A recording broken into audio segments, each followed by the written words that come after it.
over my head. I hear music in the air over my head. I'm Erin Greenwald. I'm a historian and Vice President of Public Programs at the Louisiana Endowment for the Humanities. I'm standing right now in front of what is currently the Omni Royal Orleans Hotel at the corner of St. Louis and Charter Streets in New Orleans. This site behind me has a long history tied to the domestic slave trade in American history. As early as 1810, this property was home to what was known as Tremulet's Exchange or Tremulet's Coffee House. And coffee houses were not what you know of today as coffee houses. They were taverns, they were places of business, they were places where businessmen and slave traders could get their mail, and they were auction sites. So between 1810 and the late 1830s, this property, not what's there now, but what was there before, was home to a series of coffee houses or exchanges run by Tremulet, Maspero, and finally Hewlett. In 1838, all of the buildings on this block were torn down to make way for the St. Louis Hotel. St. Louis Hotel stretched an entire block from Charters to Royal Street, included a magnificent domed rotunda, Corinthian columns, paintings and murals of the American Revolution, busts of prominent political figures. There was a bank involved in the complex, and here on this site, 6 days a week, every day except Sunday, from 12 to 3, women, men, and children were bought and sold. By 1808, the United States had enacted a provision of the U.S. Constitution that required that the transatlantic or international slave trade be halted. So in 1808, it became illegal to import men, women, and children from outside the bounds of the United States as enslaved people into the United States. Illegal importation continued to happen, but in reality, what shifted is it becomes much more about the domestic slave trade. And what we mean by that is simply the internal movement and buying and selling of peoples within the boundaries of the United States and its territories.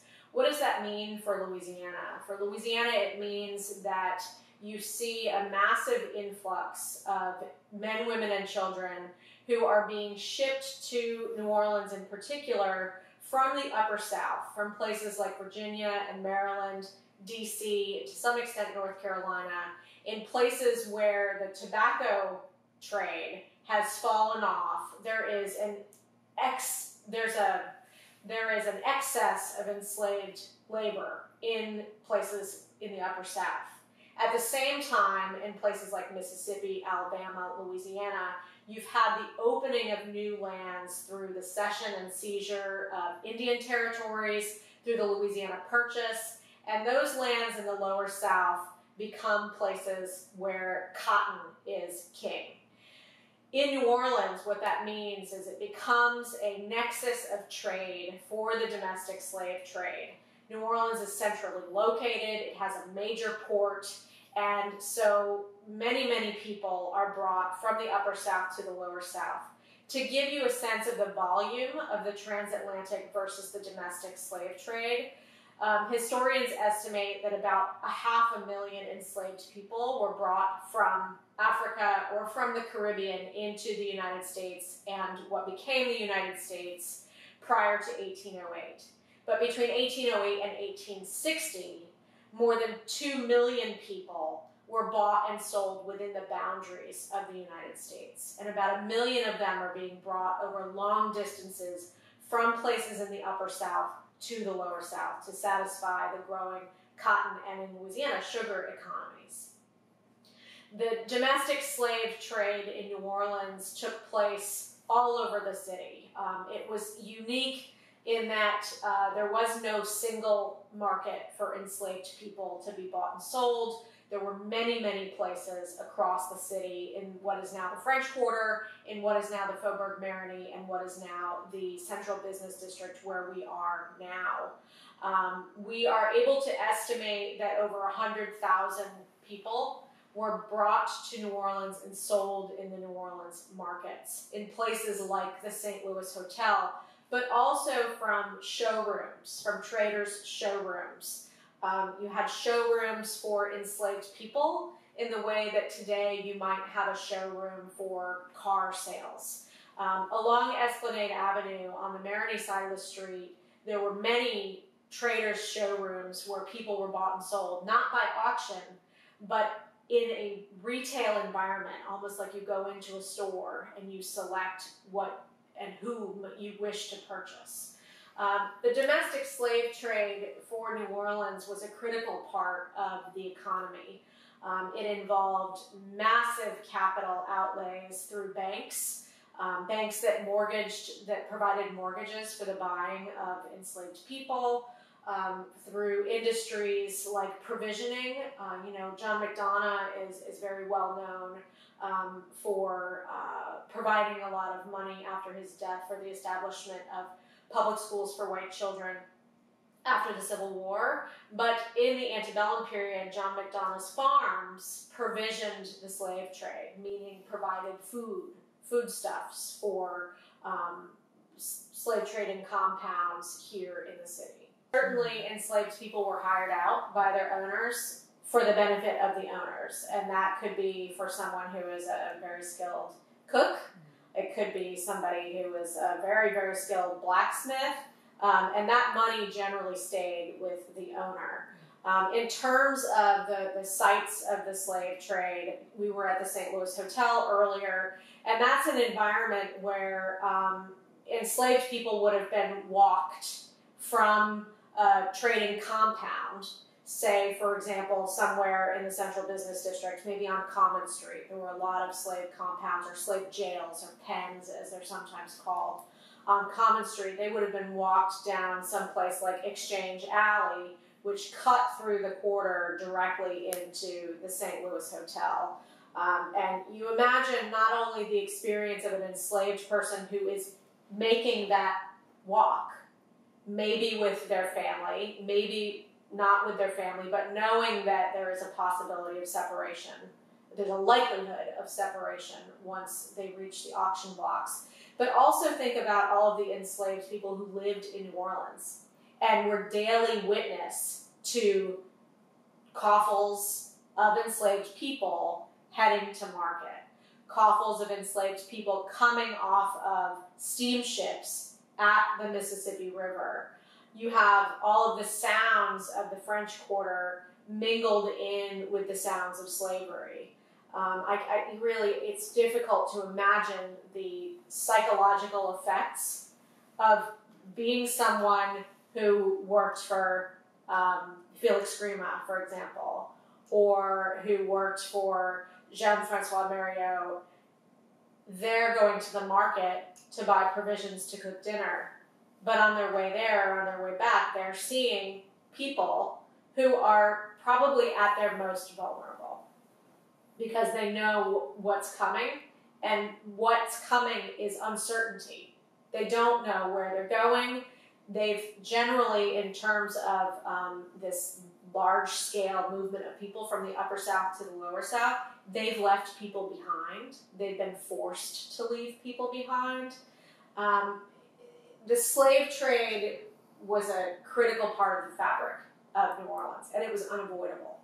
It was so unavoidable that New Orleans became known across the country and in Europe as a site of this almost perverse spectacle where people, white people, in travel guides and word of mouth were told, when you go to New Orleans, you have to see the spectacle of enslaved people being auctioned off at the St. Louis Hotel, for example.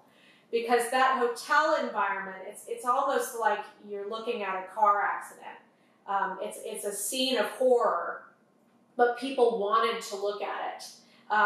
Especially strange is the juxtaposition in a place like the St. Louis Hotel between the abject suffering of people who are about to be ripped from their families or sent somewhere that's completely new, and the incredibly opulent and luxurious environment that these auctions were taking place in.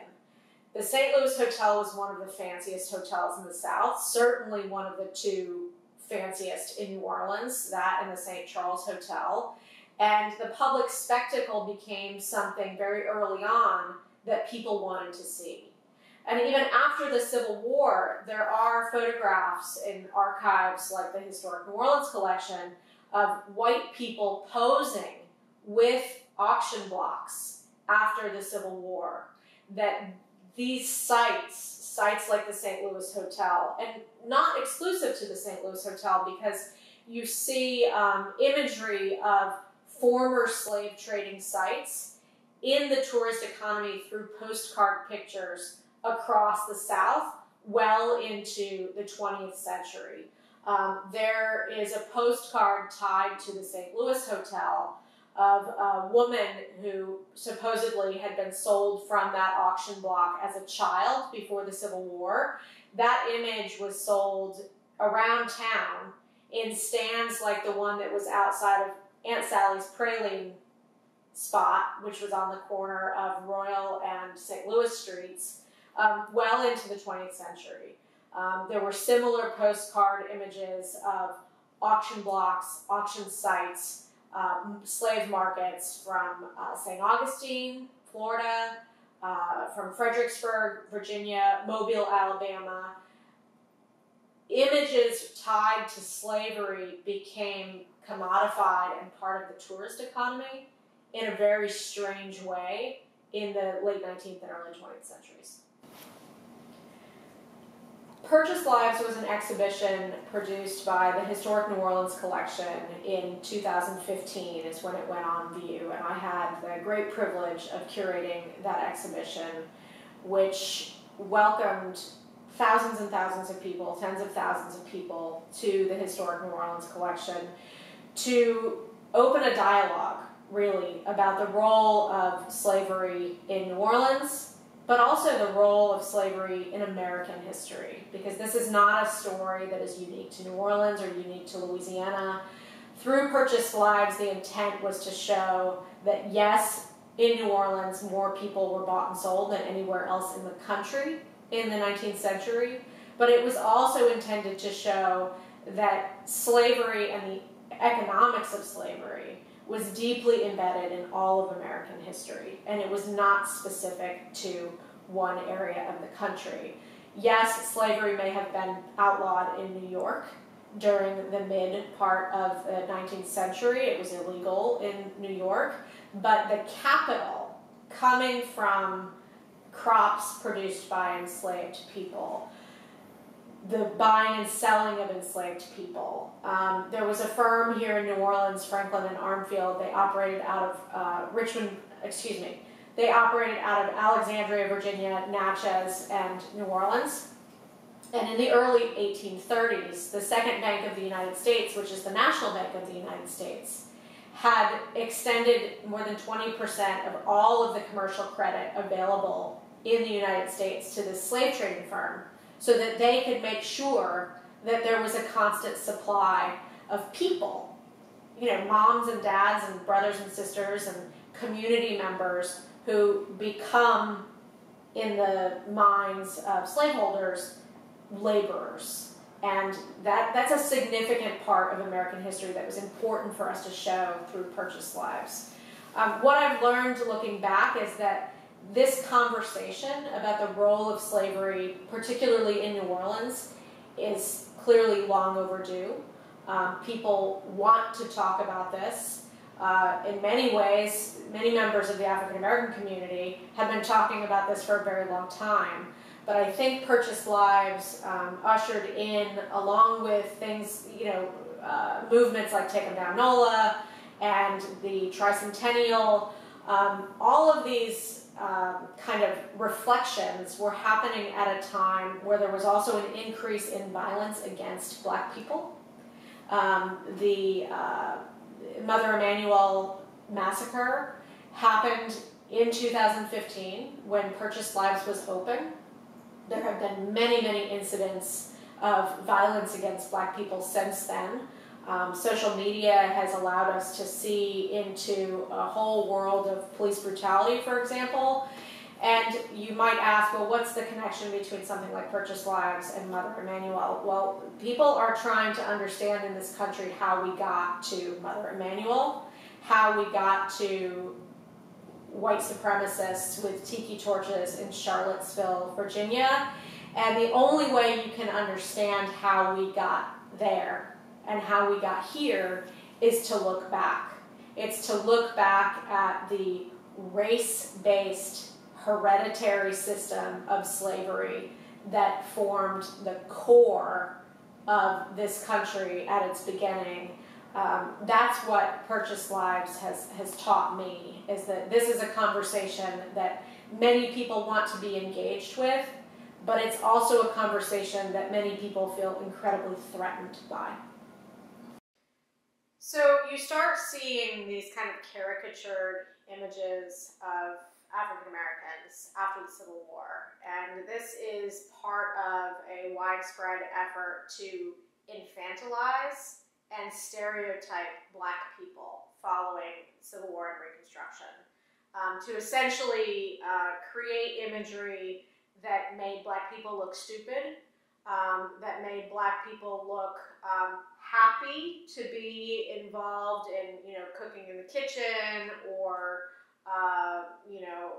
selling various food products, and the imagery, which we now generally think of as very, very offensive, was pervasive.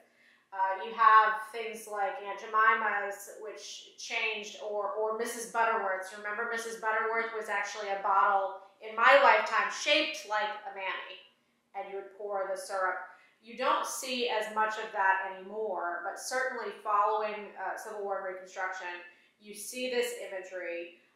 You also see it reinforced by minstrel shows and minstrelry, very popular American music form that relied also on the caricaturization of Black people, often white people in blackface, but also sometimes Black people in blackface in the 20th century.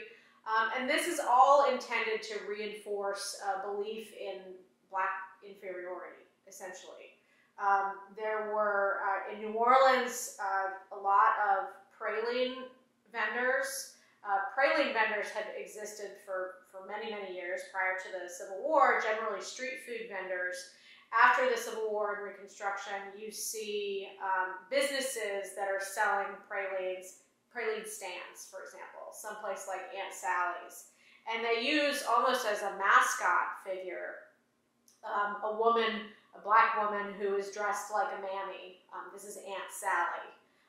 And you see that imagery very, very present in the French Quarter, all the way up, I would say, into the 90s. You still see some of it, but when I remember coming to New Orleans in the 80s and 90s, and Aunt Sally's still existed. It wasn't in its original location, which is actually the same site as where the St. Louis Hotel was. After it was torn down, Aunt Sally's had a stand there. But when I was a kid, it was in the French Market. And their packaging still had Mammies, and all up and down Decatur Street, all those tourist shops were selling Mammy salt and pepper shakers and Mammy figurines. You don't see that as much now, although there are still these kind of vintage postcards that you can find and they're almost marketed as something fancy, as examples of past graphic design, historic graphic design, and you'll still see some of the offensive imagery in those postcards, but not nearly as much as you used to. Sure, I think postcards, just as a genre, are often used, and they continue to be used, to show a certain exotic nature, something that's different from what perhaps people are seeing at home in Minnesota or Illinois or wherever they're coming from. And these graphic images with caricatures of Black people were sent as postcards all over the world. They were sent by tourists home. to wherever they're from, Connecticut or wherever they're from, but those images circulated throughout the global economy through tourism, through people visiting places like New Orleans or Charleston or Savannah or St. Augustine, any of these locations. Well, food has been used as a weapon in the context of slavery since slavery existed. You know, in the transatlantic trade, it was about sometimes forcing people to eat who did not want to eat on board a slave ship because they would rather die. And in the domestic slave trade, and in slavery in general, food could be used as a weapon. You know, you got a certain amount or were withheld a certain amount depending on your behavior.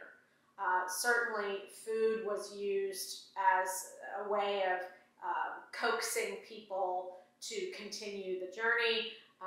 We talked a little bit about this earlier, you and I, but in the domestic slave trade, for example, from Virginia, many people were being brought by the coastal slave trade, meaning they got onto it, they were forced onto a steamship in some place like Norfolk, and then they were brought around up through the mouth of the Mississippi to New Orleans. But others, especially people being bought and sold at some place like Forks of the Road in Natchez, Mississippi, they often traveled overland in coffles of anywhere from dozens to hundreds of people, 2 by 2, men chained together or tied together, women and children behind, and the conditions were really horrific. And food was you have to have a certain amount of food to be able to keep going, and food could be withheld as a punishment, for example. But conversely, when people arrived at their destinations, food was often forced in large quantities on people to get them ready to be sold, to increase their health after a long and strenuous journey, either by steamship or by coffle or by some combination of the two. So, we think about food, we have 3 meals a day, we eat snacks, but those basic provisions, basic needs, were not always within the control of enslaved people, and they could be used as a tool, withheld or forced upon, depending on the context. So coffee houses were locations of commerce in all sorts of early American cities. And in New Orleans, you had places like Tremoulet's or Maspero's, which were located on the same site as what the St. Louis Hotel site later became. These were places where men would gather to drink alcohol, to conduct business. Many traders were itinerant, and so they needed a place to collect their mail. You could collect your mail at a coffee house. And coffee houses also were locations frequently where auctions took place. Tremoulet's and Maspero's served a very kind of basic function in terms of being a place for gathering and commerce. A man named Hewlett in the late 1820s acquires those properties and turns it into something fancier. He essentially upgrades. Okay. Well, we are living the legacies of slavery and white supremacy and a system predicated on racial hierarchy in the 21st century.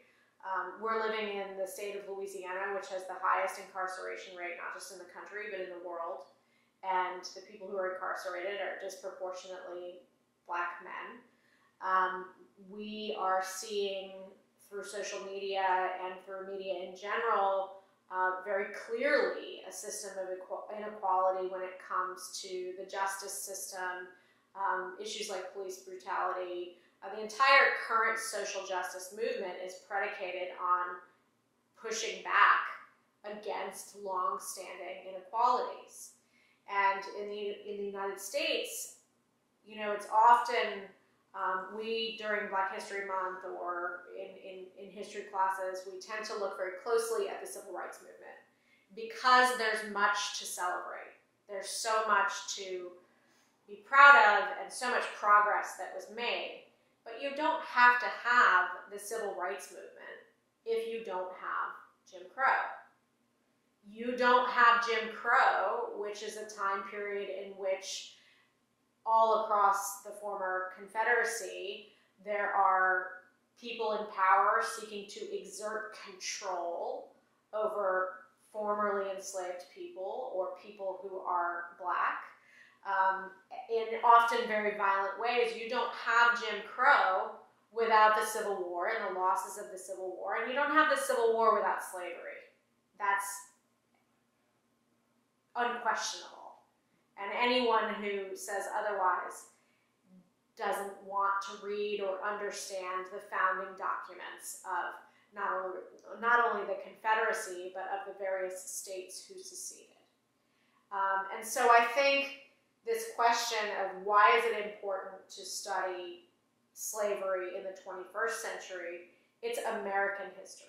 It is not Black history, it's not New Orleans history, it is American history. And you cannot understand this country in an honest way without understanding American slavery. You cannot love the Constitution, and I love the Constitution. I love many things about being an American, but you cannot understand the Constitution without understanding its failings and understanding that the Constitution and many of the founding documents were aspirational, that what those documents say was not extended to everyone at the time of their creation, that it has taken a long time for people to be included in the all men are created equal and all women are created equal. And that's an ongoing process. It's not linear. We've made progress, we've stepped back, we've made progress, we've stepped back. And we are in a moment right now where I think there is an awful lot of tension over studying the past. And that is because there has been a lot of reckoning that's occurred within the last decade.